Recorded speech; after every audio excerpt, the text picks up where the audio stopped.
Boring, boring. Many museums are boring. I'm sorry, it's just my opinion. But I have just arrived to our country with a museum that is underwater. The opposite of boring.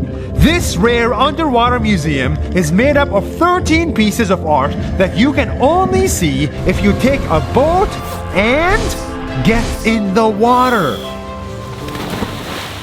Where some pieces are buried 28 feet underwater. This was built to attract fish to come to the damaged reef, and also to attract tourists like me.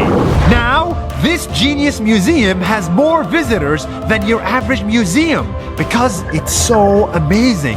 Underwater and above water, this place is stunning.